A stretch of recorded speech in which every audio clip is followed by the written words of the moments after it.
you will never find where you're going. When Nigeria is working, we will all know. PDP and us are diametrically opposed.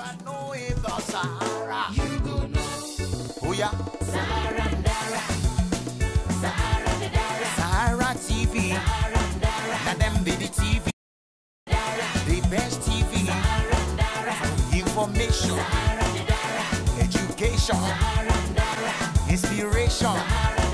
SaharaTV, I am from SaharaTV. I'd like to ask you a few questions. Information, education, inspiration. SaharaTV, they get mouth, they get mouth.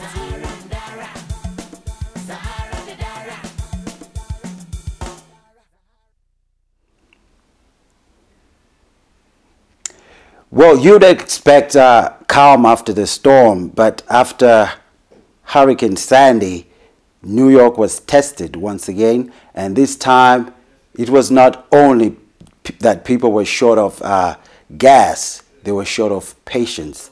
We had an opportunity to drive around and to call around just asking how people were and what their conditions of living were. Today we're going to speak to an African national who's now an American citizen who was affected by this Hurricane Sandy. She's actually displaced and staying with friends. She's a mother of 2 and also has her elderly mother who was staying with her. Her name is Miss Josephine East. Miss Josephine East, welcome to SaharaTV. Josephine, hello? Are you there?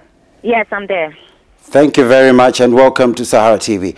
Do you think you can briefly let us know where you live or where you lived actually? I can barely hear. It's not. Oh, okay. Do you think you can tell us where you I know you lived in Kanasi, right? Yeah, I live in Kanasi, yeah. Okay, can you tell us what happened during the storm? Oh, on the 29th, right. We have this rain, and it was not really the rain was not that heavy. And within a twinkle of an eye, I just see water just coming, and running. Within 3 minutes, my basement was full, and it was very difficult for me and my children to even get out because the water was right up my chest. I had to struggle to take my family out. My basement is totally wiped out. My car is wiped out. I have no lights. I have no gas. I have nothing. No heat. Right now, I'm displaced. I'm staying in my friend's house. It's very difficult. Really difficult to get around. And since then, I've not really seen any help. I'm stranded. Okay, now just to help out with our viewers, you live close to a swampy area. I live in a swampy area, and really they have to do something about that lake or whatever it is, because if it started like this, what if another storm comes? Are we going to live? Are we going to live like this? Because we have this are houses we are not renting. I bought this house, and we really want to know what they're going to do in this area. And even people are talking about, they're talking about Far Rockaway, they're talking about Queens, but I'm not seeing nothing in Kanasi, and we are affected. It's ridiculous. Really. Did you receive any warnings of this hurricane? Were you issued with any evacuation? In my area, they didn't tell us to evacuate because it was not like they didn't tell us to evacuate. They know that we didn't tell us, so we thought it was just okay. It's just gonna come and rain and stuff like that. But it was not like other areas. Okay, now were they? You were obviously staying at the same house when Hurricane Irene hit. We had another hurricane some months ago. Hurricane Irene, do you remember? I think we've lost Miss East. Miss East, I'm getting you, but it's like somebody else on the line, so I don't know. Yeah. Okay. Hello? Can you still hear me? Maybe we're getting a cross line somewhere. Yeah, we're getting a cross line. Yeah. But can you hear me now? I can hear you, yes. Okay. I was saying during Hurricane Irene, did you experience anything close to this? Yes. We experienced a little flood. It was not like, it was little. So, yes, we have the same thing, Hurricane Irene, but it's not as this one. This one we are under 6 feet, more than 6 feet high. Hurricane, Irene was like 2 feet and stuff, but this one is beyond our understanding. Okay, so you have 2 children, I hear, and you also lived with your elderly mother. I got my children here. My mother lived with me, and we stranded. It's difficult. I don't have a car. My car is towed up. I'm completely. Have you been informed of when least to expect electricity? And if you have, do you have any window, any expectations of what date it might be?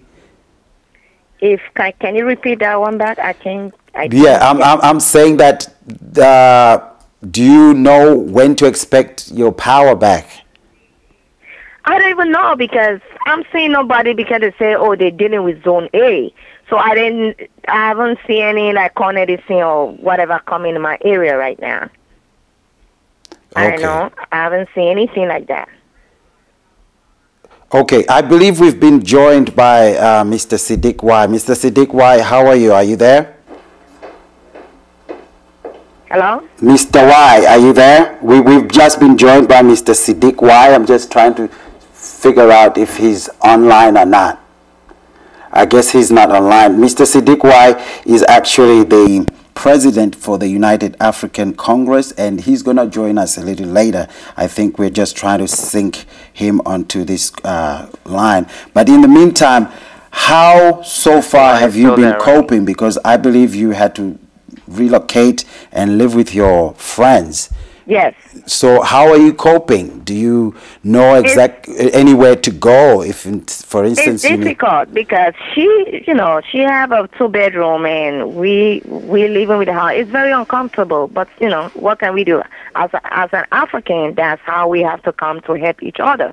Right. Because I'm just thinking, if she was not here, how will I cope with this? Right. It's difficult for her because she have her own 4 kids, and I have my own kids. My mother is a very uncomfortable situation, but we have to deal with it. And I know that the kids will probably resume school on Monday. How difficult is this going to be for them to get to school from where they are? But that's the thing, because how they're going to go back and forth because there's no transportation. Right. And I don't have car. Okay. So how am I going to be going back and forth? How are they going to go to school and all that? And so even if you had the car, it's a very difficult situation for me right now. Even if you did have the car, there's really no gas around. It's people are taking over 6 hours. So that makes it 10 times worse. Wow. Now, I just wanted to know if you've assessed so far in your own way, like the damage. Is there any damage to the building? And if we don't have to speak about the property, do you even have a clue on where to get maybe some loans? I don't even have a clue where to start. Everything it's my boiler, my heater, everything. All my appliances is gone. Wow. So this means that so even if they put light on the street, I cannot. My the whole meter system is blew up. Oh wow. So even if they made a light on the street, I can't still not connect anything. Do you still have any water though that's running clean? Well, we suck out the water right now, but the walls are all ripping up. Wow. So I have to change the whole, because the water was settled there for a while, so all the walls are coming out, ripping out. Ask for the second caller, okay? Yeah, okay. Mr. Y, are you on the line now? Oh, yes, brother. Hello? Guy, okay. Josephine, we have Mr. Siddiq Y, who's on the line with us. Mr. Siddiq Y is actually the president for the United African Congress. He's also affiliated with the NYPD. In fact, he's one of the top executives that represent the African community there. Mr. Y, we're speaking to Miss Josephine East. She's actually a victim of this flooding, this storm. And she's been one of those families that have been displaced and actually staying with her family and friends somewhere. So she's obviously explained to us exactly how this storm affected her by flooding up her apartment, causing her to be, displaced. So we would like to welcome you into this conversation, and I believe that you have quite a number of issues that you could discuss with us, because as an African myself, we noticed that a lot of our people are not documented. A lot of people are afraid to even reach out for any assistance, fearing that their immigration status might be questionable. So in times like this, what do you think people can do, and if they can do, where do they go? Good. First of all, let me start by thanking you, Fungai, and the entire Sahara TV family for really doing this public service. I call it a public service because I know in our part of our communities it is always self-financed. Right. Even you have access to somebody in government, it is always a big problem for you to even begin accessing the system. Secondly, and most importantly, let me express my my sympathy to Miss Josephine for this flooding, and it is something that many Africans across the city are encountering right now. I heard her, first of all, to say that there was a damage on her property, or just briefly, I don't know what that is, but here are some important information that she should think of. But again, even if this also becomes the challenge, even if you tell Sister Josephine to say, call this number, it is always a challenge. It's always a problem for our communities to be able to access the system. But here are some of the things that, some very important information. Okay. When disasters occur in this country, anywhere in this country, it becomes the responsibility of the local government in that area. That means, when I mean local government, the City of New York, in this case, the Mayor of the City of New York, and the Mayor of the City of New York has, to his credit and to the credit of New York City, established what they called an emergency control center. This emergency management unit is the one that coordinates all of the activities relating to this, to whatever disaster will come.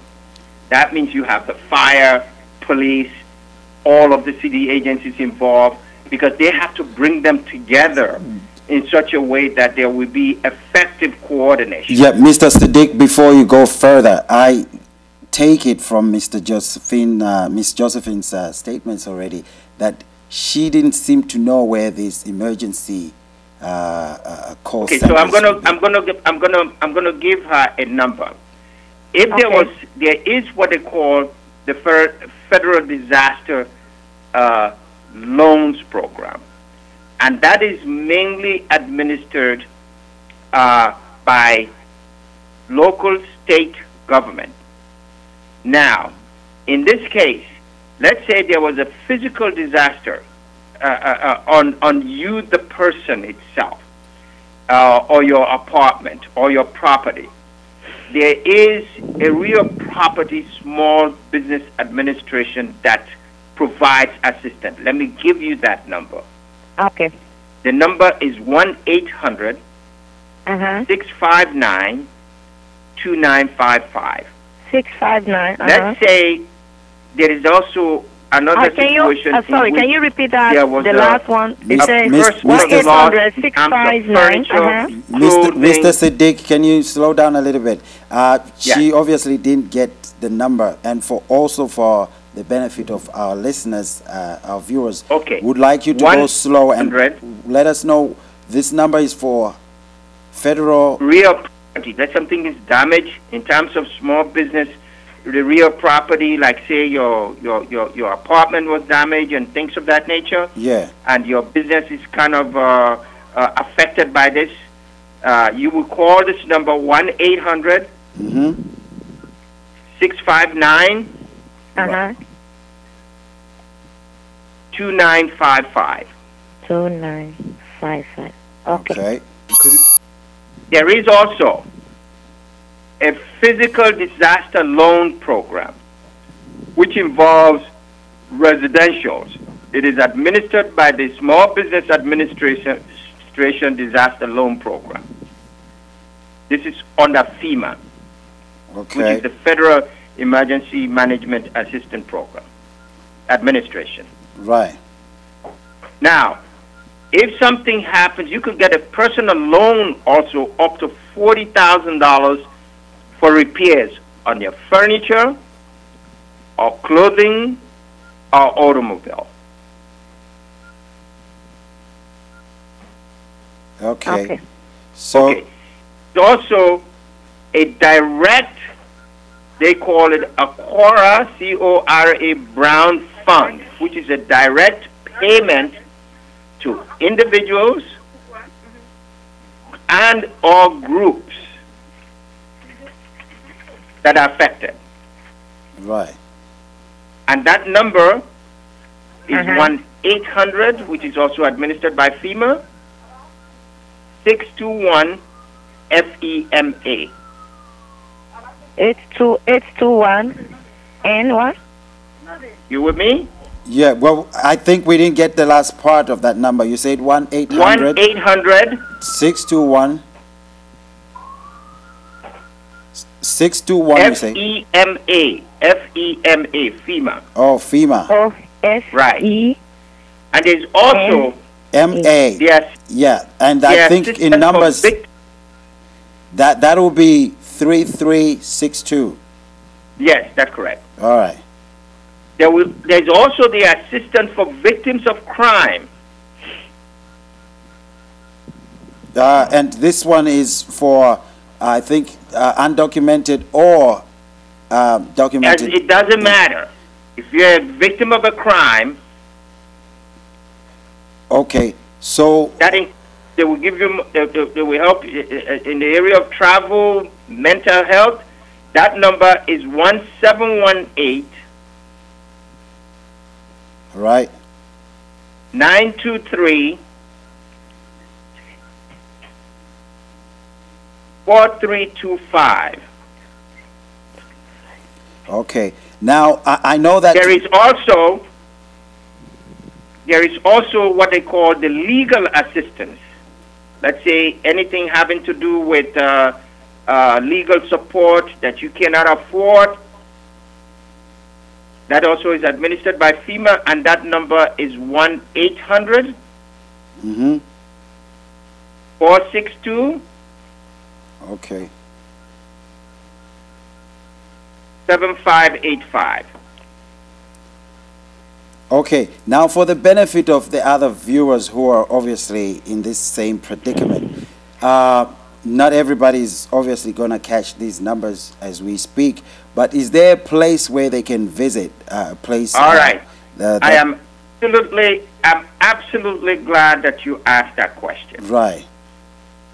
Finally, before I get to the answer of that question, let me also let you know that in the police department, there has been an effective mobilization effort to support in this initiative. As you can see, police officers are being deployed all over the city, and the mayor needs to be commended for having scrub this marathon, because as he rightfully observed, that this is a very difficult time and people are trying to catch up. So they can call the police department, the Community Affairs Bureau and the police department. I mean, you could go, or you could also go online. There is a comprehensive website there telling them for assistance. And you should know that the police, once this thing happened, they walked through Business Improvement District, they took pictures and notes, and they are now coordinating all of that in terms of picking up hazard materials and so forth. Now, but there is a very important telephone line, which they call the telephone number, the helpline. Let me give you that helpline also. It's 1-888 769 7243. You with me? Yeah. Now let me get to the question that you asked. Okay, go ahead and tell me the question. Now, I also understand, and I have gotten a lot of calls from some of the key African diaspora leaders in the city, particularly the African community. Right. And the question that you asked is the most valid one relating to our communities. Yeah, because I can give you all of these numbers. Because what individuals may what I think what I think the problem would be is we have 5 different boroughs, and most probably. So that's why I'm trying to address that now. Right. We have done. What we have done, I've been, with the last couple of days, I've been on the phone with people like the Imam Konata, who I probably introduced you to before. He is the Imam of Masjid Aqsa, and he is the secretary of the African Imams Council. Okay, and that he's African based in... Imams Council is, as you know, it represents all of the masjids throughout the city of New York.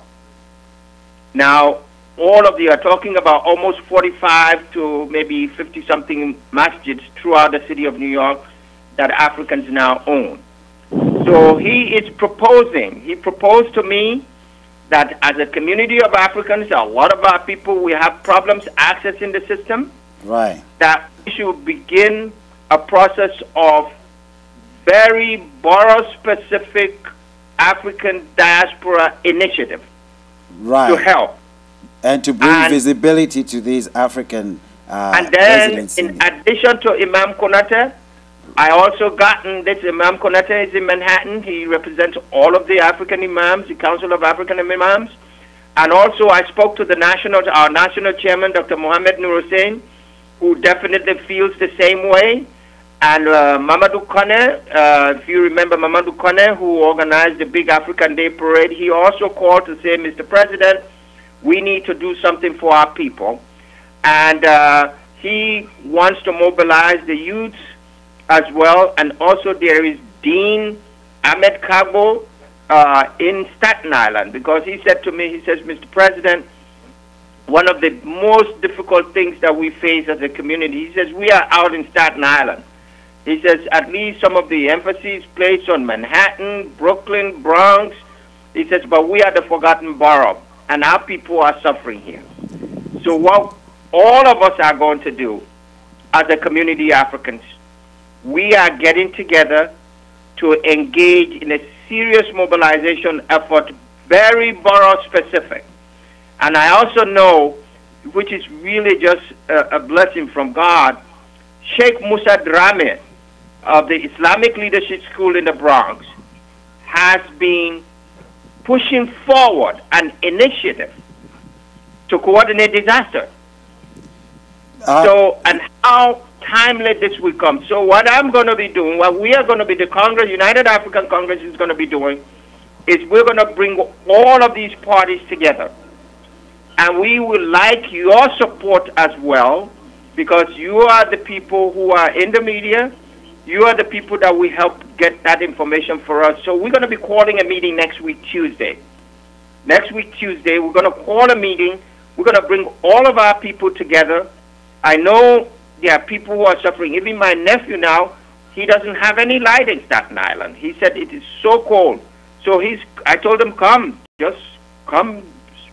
You could lay on the floor, because in Africa we do that. But there's something more important that I really want to convey. When disasters of this nature happen, it affects everyone. Right. It is not only our community that is affected. We live in communities where we have neighbors. What we want to do, and which we are going to do with the support of leadership, including yourself, we're going to map out an assistance, a mobilization effort in the city. And then through that effort, we are going to specifically contact city agencies, respectable city agencies. Thank God I have a direct relationship with these agencies through my work for the police commissioner and the mayor, that our communities want to also be involved.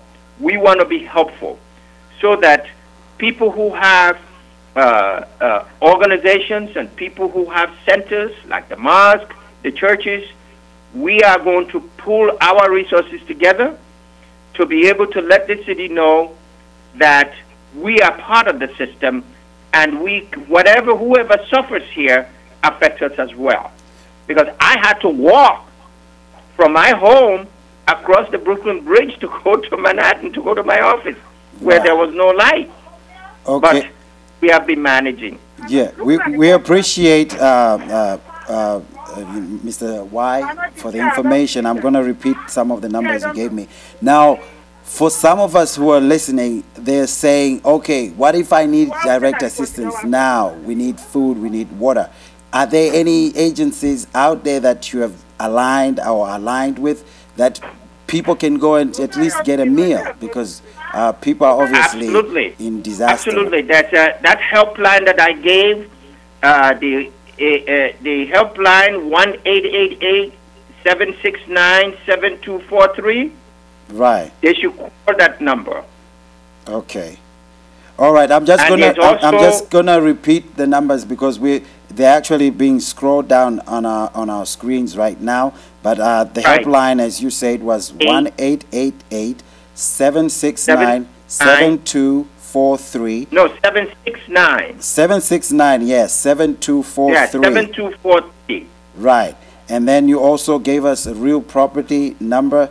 That's if you've lost any. 1-800 659 2955. 955. There was also a physical disaster program, and this is kind of like a loan project from FEMA, and you're liable to get like $40,000 in assistance for furniture and for that. This one. You could still get that information by reaching 1-800-859, because that's a physical damage on the property, and there is also a direct payment to individuals, who have been affected by this. So I gave that number also, 1-800-621-FEMA. Okay. And then there was one also for legal assistance, just in case people need any legal assistance. 1-800-462-7585. Yes. Okay. We appreciate your time with us, Mr. Y. And also, Josephine East, we are obviously very sorry that you had to go through this, and would just like to remind you that you're one of the many people that are suffering and also experiencing the aftermath of this Hurricane Katrina. And like Mr. Y said, he's actually meeting with some imams and a few other people who have got institutions around the New York area to find out how in the future we can pull up resources and be able to help the Africans by creating awareness and also by being very visible in terms of all this. So we appreciate. We'll stay tuned, and the program still goes on, and we'll talk to you right after this. Thank you.